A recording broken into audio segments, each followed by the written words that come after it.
on in, everyone. Come on in because we are back for another episode of Married at First Sight. We are going to be going over episodes. What is this? 10 and 11 or 11 and 12? Which ones are we on? Season 20. We are on episodes 11 and 12. I'm combining both of them. I went ahead and binge watched both episodes, so we're here to talk about it. So let's go ahead and get right into it. First up, Shawn and Nikki, because it was the first one on my screen. We had to see the aftermath of Shawn saying, "What about your wifely duties?" and then him lying about it. Now here we are, once again, finish up the conversation, and Shawn's talking about, well, you know, I've been in a fast for months now. What was Shawn doing? He was saving himself for marriage. Was he cleansing his body before marriage so he could come to his new wife fresh and clean and pure? Is that what he's been doing for the last couple of months? And then he gets there and he goes, I didn't realize that I was going to be in another fast in this marriage. But Shawn is starting to lay down the law. He's starting to tell Miss Nikki, listen, there's got to be a lot of growth before I say yes. I know everybody's out here talking about Miss Nikki, how she don't like Shawn. She's not attracted to him, that she already knows that a lot of people think, you know, you guys are running around talking about you think Shawn bats for the same team. He don't really like women, blah this, blah, blah this, blah, blah that. Well, I don't agree with none of y'all. I don't think Nikki knows any of this. And I don't think Nikki is even experienced in any of this. Because if you would believe it, I want you to tell me down in my comments, then why is Nikki doing what she's doing? If she thinks like you, all of you out there, why is she doing what she's doing? Because otherwise you'd have to tell me that she's acting or she's lying. It ain't no good outcome. It ain't no good outcome. Either y'all are wrong and Nikki really is trying to give this relationship a go, which would blow all of y'all's minds, or she's lying and she's acting. Which one do you think it is? I'm going to tell you which one I think it is. I think that she really was trying with this guy. I really do. And when Mr. Shawn said, Dr. Shawn said, I'm going to need to see some growth. She says, well, we are progressing. This isn't platonic. We are progressing. And she says, there is a velocity difference between the two of us. And Shawn says, why are you using all these big words, Nikki? What do you mean velocity? What does velocity mean? She says, oh, I think you're over-indexing the sexual side. Have y'all finally figured out why Nikki's still single? Have y'all figured it out? Because I think a lot of people, when they meet Nikki, is what was my first impression, that she puts on a lot. She really puts on a lot. We already know that Shawn puts on all this running around, talking about he's bougie. They both like to do it. Nikki likes to be chased. And later on, we find out Nikki tells everyone else that since they've been arguing, fussing, and fighting, it has brought them closer. Really? Really? It's brought you closer. All this conflict has brought you closer. Why is that?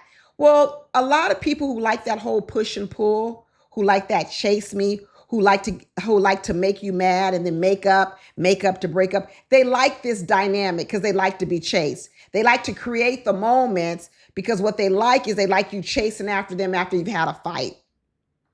I'm telling you, a lot of Nikki and Shawn's problems are the same.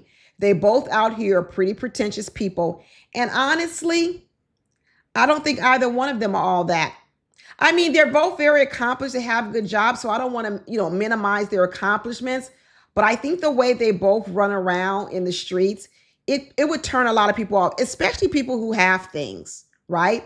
Especially, and we're going to talk about it more, what I saw, as they started revealing more. Remember, Nikki's boyfriend that she lived with for 10 years said to her, maybe I just need a more simple woman. He threw his hands up. And what he was saying was, when he says a more simple woman, a woman that doesn't complain a lot. Now, I know Nikki wants to reframe it as she deserves more. Like all of you guys say, she deserves better than Shawn. Shawn believes he deserves better too. But I think what Nikki gets wrong, this is where I think her issue, and I'm here to help people, okay? Now, y'all may not like my advice for Nikki, but you guys need to have some advice for Nikki. You just can't be out here keep saying she was done wrong with Shawn. You got to give her some advice to go forward in life. so she can stop repeating the same behavior she's been doing, which has landed her on this show, marrying a stranger. Give her some advice. You got to point out something. And what I'm going to say is I think Nikki has confused two things. She's confused being hard to please with being selective and having selective standards. Okay, those are two different things. And being hard to please is when it's difficult to satisfy you because you typically have a lot of complaints. But being selective is when you choose carefully and thoughtfully, but you still use sensible standards. Is what we were getting to when Nikki first said what her standards were. They were not so sensible. I'm gonna get to that whole house tour that we saw Nikki's house, where as soon as you walked in, you was darn near climbing on the island. I'm not gonna say her place wasn't nice. But what I'm saying is between her and Shawn, what they often do is kind of blow themselves up bigger than what they are. And really, they could be okay if they just presented themselves as they are. All of this extra hoopla stuff, I don't shop at nothing less than Nordstrom's. Nordstrom is going bankrupt. They're probably going to be out of business in another 4 or 5 years. Who shops at Nordstrom's? Do a lot of people still shop at Nordstrom's? They're closing stores, so I guess everybody ain't doing it no more. Like all of this pretentious stuff, I think stops real connections from happening because you spend so much time trying to create images of yourself, because what you want is you want people to chase you because you want them to believe that you're such a prize. They really need to chase you and really ante up a whole lot. It really just blocks you from real genuine people. So when you end up meeting other pretentious people like Shawn. But we'll get into it later. We're going to keep getting into it. Keep going. Keep sticking with me through this this whole review. We got to see Bale, Jolie, and Mecca in the recording studio. Bale, Jolie, I love you, girl. You got a heart of gold. You a ride or die check. You're beautiful. You're sweet. But if you were on American Idol and Simon Cowell was listening to that singing, I think he might embarrass you. I wasn't feeling it, Bale, Jolie. I know you said you got a lot of jobs. Keep those jobs. Keep those jobs. Because without auto-tune, girl, I don't know. I don't see it for you. I really don't see it. That singing was not good. It really wasn't good. But you know what? It gave her man, Mecca, a chance to be her cheerleader for once, right? Normally, she's the one cheerleading for him. She was able to be the cheerleader. They had their first argument because they was out running the street, and Mecca wanted to stay out late. Next thing you know, they're out to 4:30 in the morning, and Bale said, I've been done wanting to come home. I've been done wanting to come home. And Mecca ignored her, probably, because like I mentioned, Mecca's used to, when he's around Bale, Jolie, he gets what he wants. He gets what he wants. It's kind of like La La Land. Like everywhere else he is, he doesn't get that type of affirmation, confirmation, and love. And Bale, Jolie gives it to him with no strings attached.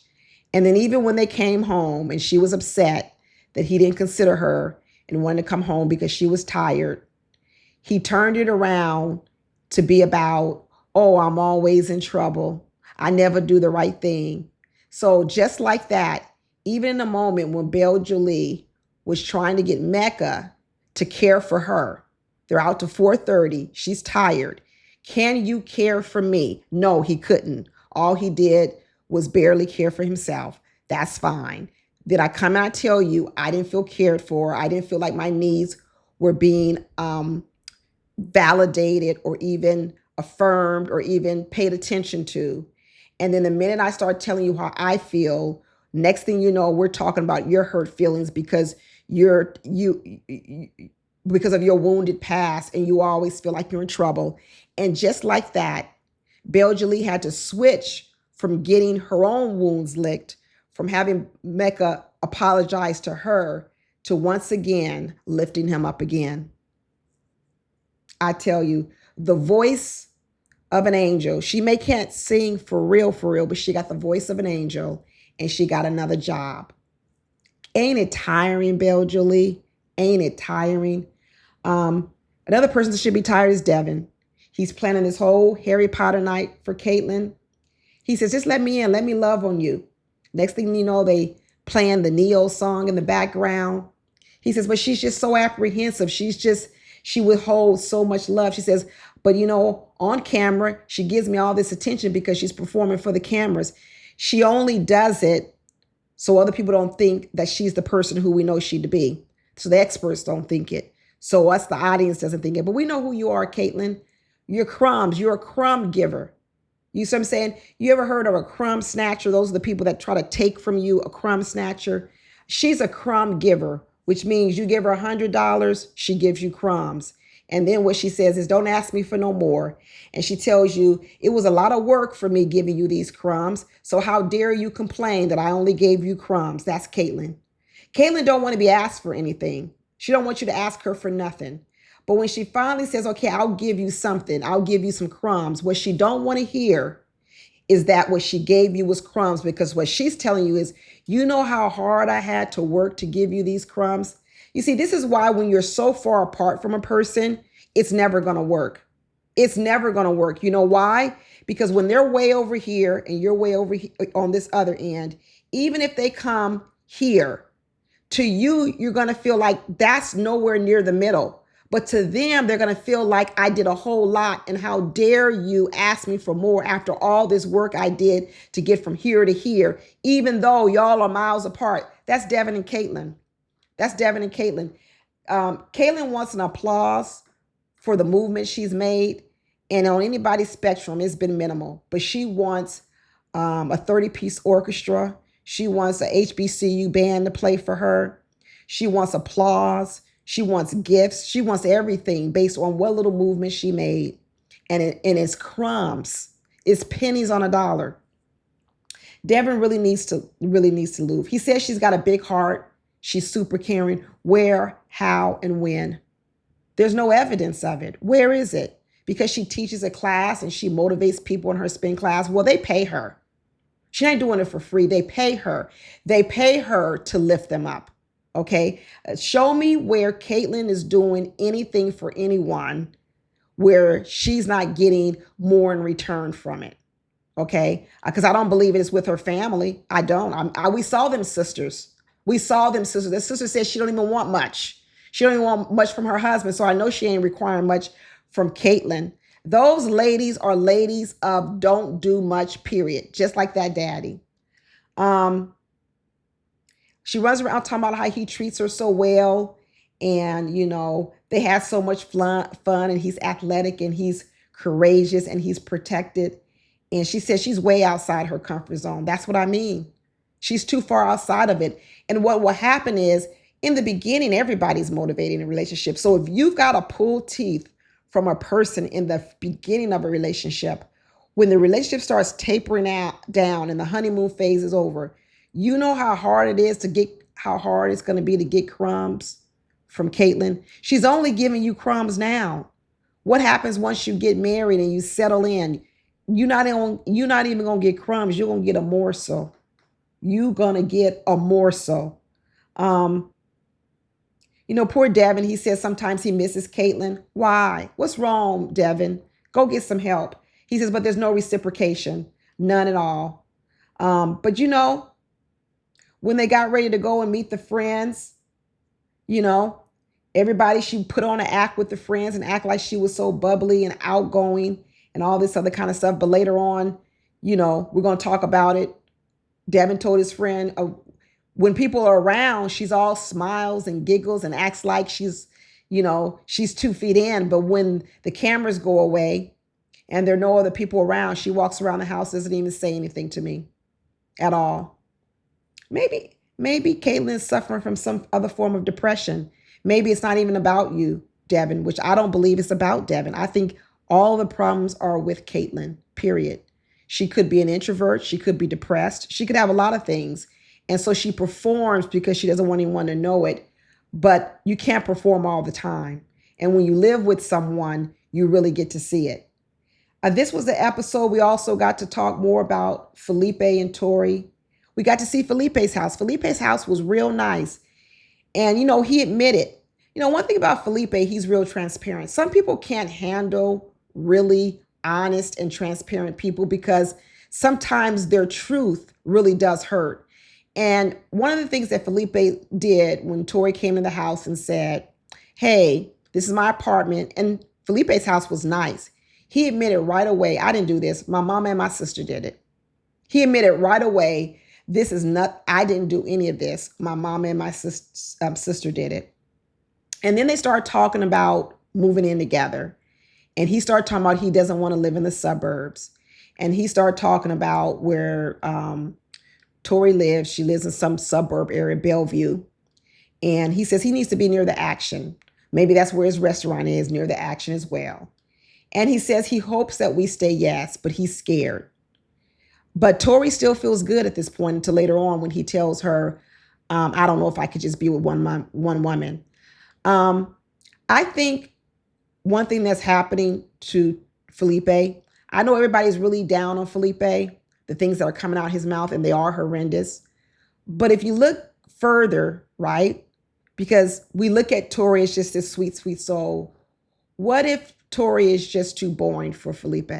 Anybody think about that? What if what Tori is feeling is, listen, I'm a level 10. And although I could scale my life down a little bit, could I scale it down to the point of where Tori is? Where Tori is stoic. She's calm. You rarely see any inflection in Tori. You don't see extreme excitement and you don't see extreme sadness or anything. Tori stays right here. And Felipe is a man of range, high emotion, and I bet some low points too. And I wonder if Felipe is starting to get a little bit anxiety over, could I do this long term? And I'm also wondering how that translates in the bedroom. Part of me is thinking Felipe's bored with the sex with Tori. I'm not going to lie. Because to have sex, to have just had sex with your brand new partner and then immediately start thinking about, don't think I want to be monogamous. Wow. That fast, you literally just had sex for the first couple of times in the last couple of weeks. And already you're saying to yourself, I don't think I could do this forever, which means, are you already bored with the sex? You see, Felipe keeps saying, I wonder if I'll get bored. I think Felipe's already bored. And what he's saying is, I can't be bored all my life. Now, is that wrong? Is that wrong? It's not really wrong, really, because it's really no different than what we're kind of seeing over there with Marissa and Adam, which is a lifestyle different. I think what's wrong is the way in which Felipe is saying it. It's almost a little bit too much honesty, and it's coming off as hurtful. He's coming off as a jerk. But what I really believe it is underlining, I think he's already bored with Tori. I think he's bored with Tori because if I'm honest, Tori is a bit boring. I'm not going to lie. She is a bit boring. And Felipe to be such the life of the party, I think he needs someone who's going to match his energy at least a little bit. She's sweet. She's kind. She has a good heart. And she has a lot of things I think anyone would want in a wife. But for a guy who has so much energy and so much animation and everything, I'm just wondering if she's just too subdued. And then when you hear of the life that she wants in the suburbs, the picket fence and all this other kind of stuff, I'm just wondering if Tori and Felipe are just too far apart. I think Tori is the woman that Felipe probably thought he wanted because he's probably out in the street dealing with non-serious women. But I think this exercise is going to make him realize that he doesn't need like a really serious woman. And I think Felipe's just a little too immature for Tori. I think Tori actually, not only is Tori older than Felipe, I think she even shows up older than she is. Her own sister said that she was like a mother. I think she reads and she shows up in the world way more mature and way more older than she actually is. She has a high level of emotional intelligence. I can see that with her. But I think for a younger guy who's full of energy, I think she's a bit too boring. I do. So this transparency that Felipe has, it's all wrong. He shouldn't be saying it the way he's saying it. But I think the underlying feeling he's having about, is Tori just too boring for him? I think it's a valid point. I do. We got to see Michelle and Cameron, with Dr. Lisa. They had their first counseling session, and Cameron went on to talk about how he's so attracted to her and that he's willing to compromise on his career. And she says how she loves him being emotionally intelligent. If y'all remember when I first met Cameron, I said his red flag is going to be that he's never been in a relationship. And I'm going to need to see some evidence that he knows how to get along in a partnership. And let me tell you, he's proven he knows how to do it. He does. And I kind of thought about why, given that he has no relationship experience, but yet see him seamlessly sort of threading the needle right now.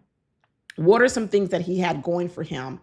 And one of the things I think as we moved on and we saw where he grew up, I think it was the stability of his home, the stability of his parents, having really good role models. So even when you haven't experienced something yourself, you had a good role model.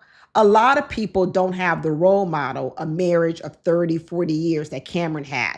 So when they enter the world with no relationship experience, then I'm gonna need some evidence. But I think Cameron has a really good, solid, stable family life. And maybe another thing is because he hasn't been in so many relationships, he's not bringing as many toxic traits or so many wounds that he has to heal. Now, what he says is, I've never had a woman say so many good things to me and pour into me the way that Michelle is. He said he's never been in love. And he says right now, and I don't even know the difference between like and love, but he says, I feel like you're my person. And she says, I feel like you're my person. Michelle is moving forward. She's crafting her whole life with this man. And he said he is going along for the ride. Beep, beep, beep, beep, pick me up. I'm ready to ride on this ride and get in this car with you. And Michelle has said, I don't even know how no woman never scooped Cameron up all this time. I really don't know. You know why? Because everybody wants a man that makes six figures and Cameron doesn't. That's why he hasn't been scooped up. He hasn't been scooped up because there are a lot of women out here want a man who makes six figures and he doesn't make it.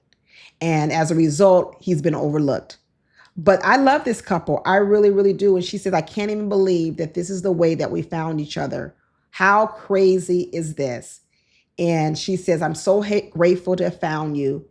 And after she gave that whole speech, Cameron said, thanks for sharing. Cameron, he said, thanks for sharing. I thought he was going to have some more sweet words, but maybe he was so overwhelmed. All he could get out was thanks for sharing. But in other times, he's sharing great words. We got to see more of toxic Courtney and Nick, and Nick came home and she says, oh, honey, you're home. And she had to do what the experts told her to do, was plan a candlelight dinner with stuff all around. And it was sweet. It was going well till she finally said, I wouldn't do none of this. This is nothing I would ever do. This is just too corny for me. That's what I mean, crumbs. So what Courtney is telling you is, this isn't even me. I would never do this. So even though you're getting it from me now, don't ever think I would ever do it again, because it's not natural to me. And what you be asking me to do is do something that's unnatural to me. Once again, two people like this. Two people on the complete opposite ends of the spectrum. You see what I'm saying? And asking them to move just a little bit is too much. Courtney just ruins a moment. She didn't have to sit there and say, this is nothing that I would ever do. Why can't you just do it and sit in it? Why do you have to do it and then go in and further ruin the mood and say, well, this is nothing I would ever do. It's like you got to twist her arm. You got to twist her arm. Even when they were playing the game about where was the weird place you had sex, and Nick is trying to give her a funny story. She is complaining about the fact that the funny story was going to be in the closet, even though it was a lie. She was already complaining. He said, oh, just hold on a second. It's a lie anyway. But it doesn't matter. She was going to have a problem with it. She has a problem with whatever Nick does. And anytime Nick gets happy or excited, Courtney makes it her job to bust his bubble and let him know, don't be too happy, because this ain't going to never happen again. Never happen again. She went on and talked about how she was cheated before. And did y'all notice that the story, she said that she was cheated? One time she was FaceTiming her boyfriend, and she noticed that there was a girl over her boyfriend's house and they were doing homework. Homework? Are you talking about a relationship, Courtney, that was back in high school? Is this what you're bringing up again? You're talking about a high school boyfriend cheating on you? Because when's the last time anyone does homework? You don't even do homework in college. It's called assignments, papers, something else, final exam, studying for a test. It's not called homework. Okay. So the last time anybody had homework was in high school. So once again, here's she bringing up trauma from back in high school. Like I said, the damage is so deep and so toxic. I just wouldn't mess with Courtney. I just wouldn't mess with Courtney. And, you know, Nick tried to tell her some deep stuff about himself, about he would love to have, what would you love to have? Or he said, I would love my parents to say that they were proud of me. And she said, well, why is that important to you? God damn, Courtney. Goodness. He's sitting here explaining some intimate parts about himself, but every time he mentions a vulnerability, you take that opportunity to stab him, and then later on you talk about he don't share nothing. I wouldn't share nothing with you at all.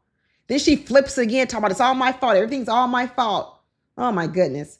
But they end up having a physical, passionate kiss. And he tells her, hey, the only time I ever get physical touch is when I'm in a relationship. Run, run, run.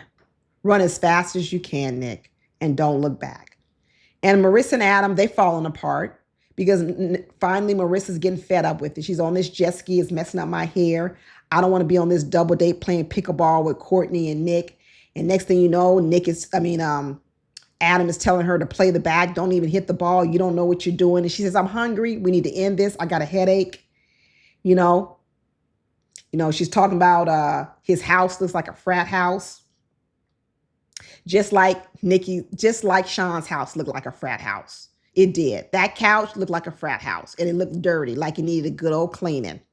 And it's brown to cover up all the bad spots. That's probably the couch where he does all of that masturbation on. I wouldn't even sit on it if I were you. And he don't wash his butt. It's probably funky, musty, and filled with stains from his own masturbation. Oh, that house was horrible. But then we got to see Nick's house. He says, I got a 4-bedroom house, a 4-bedroom, a 3-bath house. And she says she want to live in Oregon. And it's so funny because when she's telling Adam and Marissa, she wants to live in Oregon, Adam insults her. He basically said Portland is like Walmart. And it's so interesting that Courtney sat through that insult from Adam, when he called Oregon Walmart. But when Nick said he didn't want to live in Oregon, she was offended by it. But for some reason, when Adam called Portland, Oregon Walmart, she's still running around talking about Adam is the most handsome person and she loves his vibe. She put down her own husband, Nick, for using a word vibing like Adam always does. She basically said, he's starting to use the word vibing just like you do, Adam, and I don't really like it. But then within the same conversation, less than 15 minutes on my television screen, she starts talking about how Adam has a young spirit and that's why she likes his vibe. I thought you just said you didn't like the word vibe. When your husband used it, you didn't like it. Now all of a sudden you're repeating it to describe a man that isn't even your husband. You see, Courtney did this also with Felipe and Tori, if you remember. She sat in front of Tori's face and said she liked Tori's husband, Felipe, more because he was outgoing and fun. And now she's sitting in front of Marissa's face and saying the same thing, that she likes her husband, Adam, more than she likes Nick. This is why Courtney is so fucked up in the head, because she isn't just talking about what she doesn't like. She likes to put people down. She likes to destroy you. She likes to annihilate you. That's two different mentalities. You see, that's why I say I would have nothing to do with Courtney, nothing to do with her at all. But she likes toxic Adam. Adam don't have no conversation, but yet Courtney says they're her favorite couple. They're her until she starts seeing them later on unravel, unravel. Marissa says, it's starting to trigger her because she always felt like she had to be perfect in relationships and she doesn't want to fall back into people pleasing. And, but she said it's going to be tough going from girlfriend to being married in 2 weeks. Marissa ain't going to say yes to this man. I don't believe it one bit. But they all got together for a dinner and Nikki and Shawn were demonstrating dressing alike to show the world that they're a team, but not really, because both of these two are about appearances. And like I said, what they're focused on now is appearance. And I believe that I don't think it's going to be a situation where Shawn says yes to Nikki and Nikki says no to Shawn. I don't think so. I think that Shawn is just as much not wanting to be here without the physical validation that he needs, right? And I know everyone's saying Shawn is horny. He just wants to have sex. Really, Shawn is not saying anything different than Devon is saying and Nick is saying. He may be pushing the sex thing too hard, even though Nikki has said she doesn't want to have sex. I do agree with that. But Nikki is also doing things intimately and sexually that Caitlyn's not doing and neither is Courtney doing. So in one ways, Shawn, Devon, and Nick all want more physical attention from their women. All of them want it. Caitlyn and Courtney have put their men on ice. They are the ice princes. They're not even giving them any sort of encouragement. But Nikki gives Shawn encouragement because I think, like I said, she actually likes to chase. She doesn't really want to give it up, but she likes to chase. And what she knows is I got to do a little bit of something to keep this mouse nibbling at this cheese because she likes the cat and the mouse chase. But Bale and Mecca, when they walk into a room, they look good together. I ain't gonna lie. They really do look good together. Both tall, in good shape. They just look good together. And, they're asking Nick and Courtney how they feel. And they ask Nick. Courtney jumps in. She starts talking first. And he said, well, you're kind of stealing my thunder. The question was for me. And then Courtney, in her mean way, she does everything. Well, you need to cut to the chase. You take too long. That girl don't even know how to be sweet and kind. She don't even know what it looks like. It's just so awkward. And she's so awkward, right? Nikki and Shawn said, the sparks are flying. Don't nobody believe it. They run around talking about conflict brings them closer. But why? Like I said, all this, let me create space. Let me create tension so that we can feel these endorphins and all this other kind of stuff. And I think calm men would bore Nikki.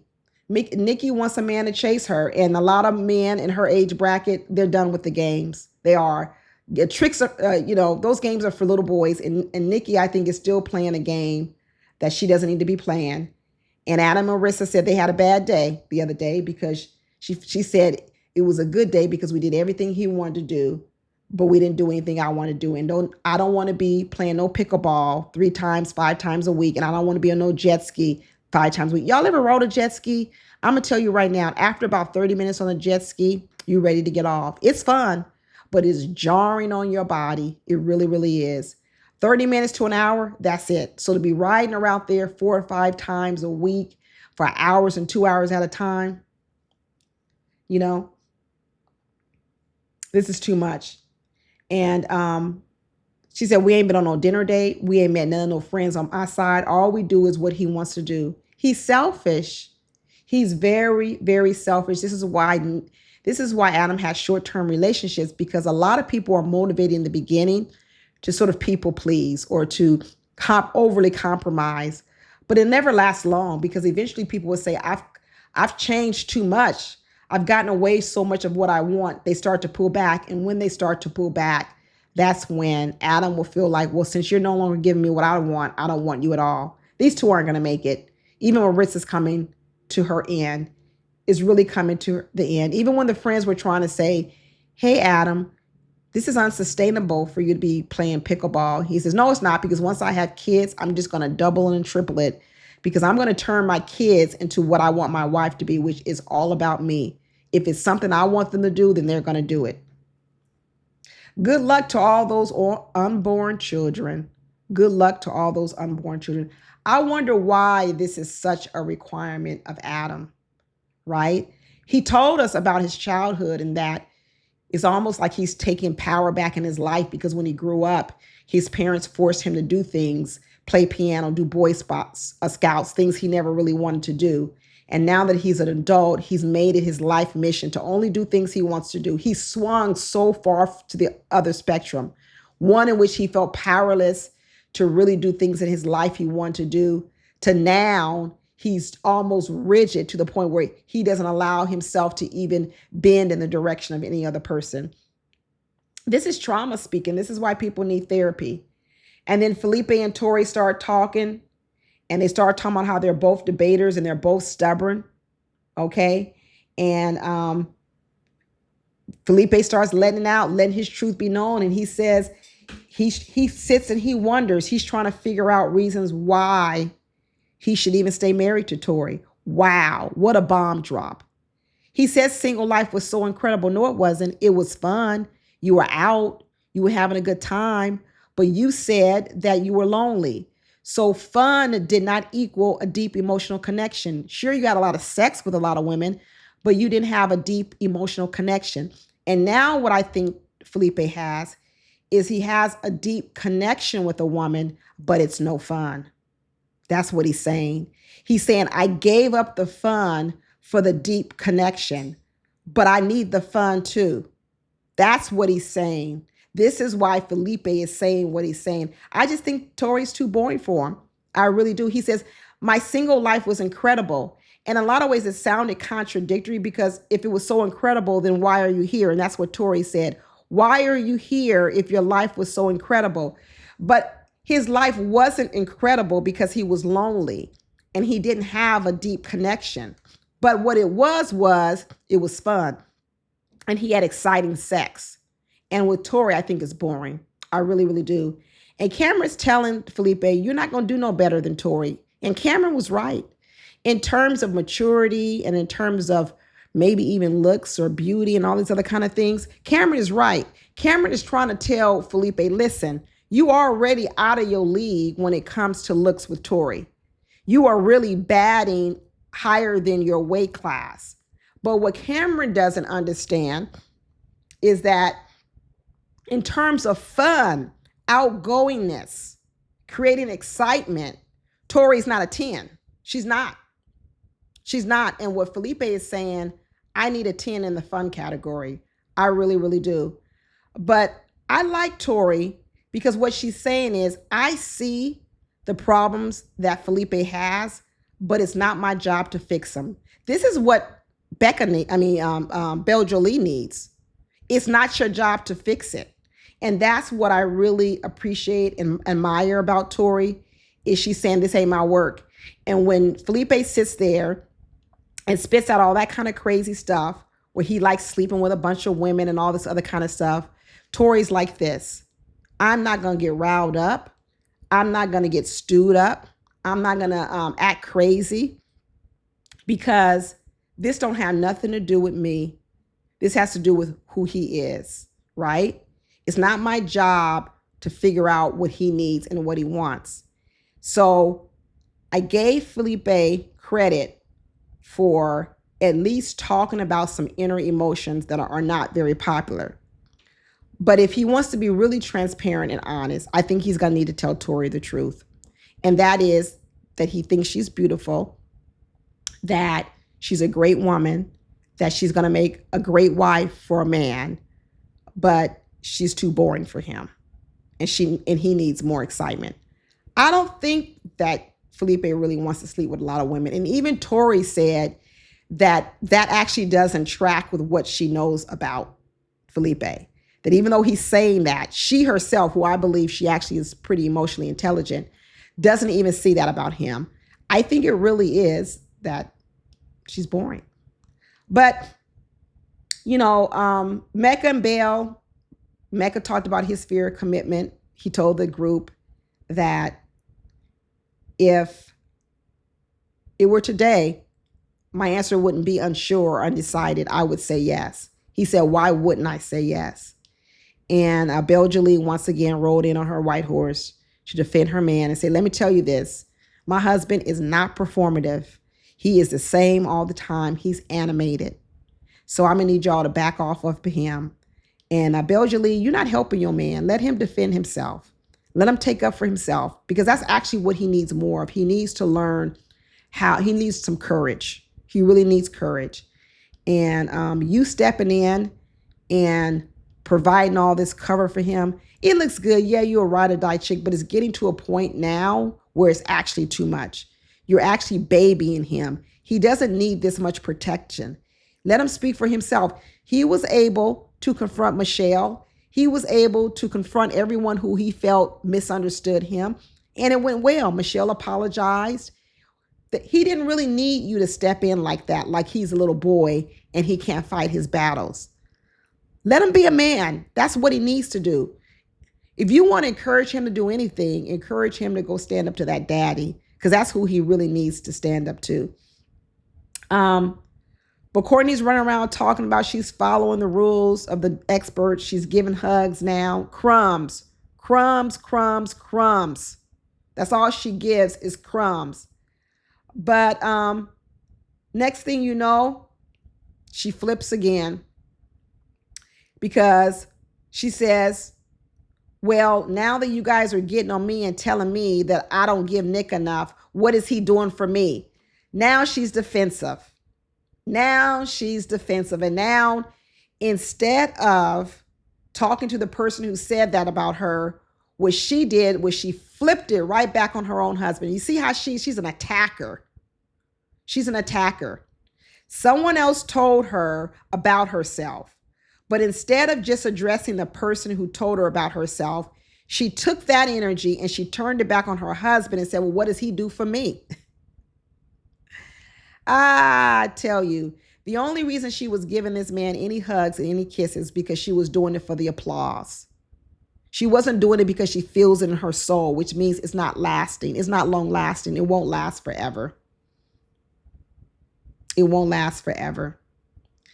And then we saw Michelle and Nick, they got to go see, like I said, Nick's house. And, he's been driving back and forth to make it work. He's admirable. They like it. They see his house in Oregon. And next thing you know, at the end of the episode, we're seeing that even Michelle is considering moving to Portland, Oregon. She may, because does she want her man to not have no job? She said it is cheaper to live in Oregon. And now that I know you don't make $150,000, we might need to be cut back on some of these bills. It's going to be interesting to see where these two land. But at least they're having the hard conversations. At least they're having the honest conversations. And he's saying, listen, I'm here to do whatever to make this relationship work. I really am. And Devon, on the other hand, is saying, I'm ready to give up. This has come to the end of the road. And he had to let it out at that dinner. And he finally spoke his truth and said, there's no physical connection, none whatsoever. And I don't even think she likes me.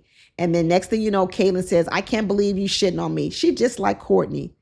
They want to have so much applause and so many awards for their crumbs that when you speak your truth about how you're experiencing them, they turn it around that they're the victim. They're the victim. So in the end, after all this, it's going to be interesting to see what goes on. We got to see not Nikki and Shawn's house. I think a funny part of Shawn was when he was like, oh, I'm glad to see that you bougie too. And Nikki was so complimented. She was smiling from ear to ear about how bougie she was. And she really loved to hear that compliment. It was a compliment to her. Some people might get offended being called bougie, but not Nikki. Nikki loved the compliment because that's what she's going for. And she even said that her place is curated, even though she got that furniture from West Elm. And then she says, I don't want anybody doing number 2 on the first floor. You need to go up to the second floor. And Shawn said, well, what happens when we have people over? And Nikki said they need to go upstairs. So you want your guests to say to you, hey, Nikki, I got to take a shit. So your guests have to tell you if they're going to take a number one or a number two. These two act like they so bougie, but they're not. I'm so sick of this game they playing, all of this pretentiousness they got going on. It's really, really crazy, y'all. It's really, really crazy. But anyway, that's all I got for these episodes, y'all. We will come back when they drop some new ones, and I'll see you soon. Okay, bye.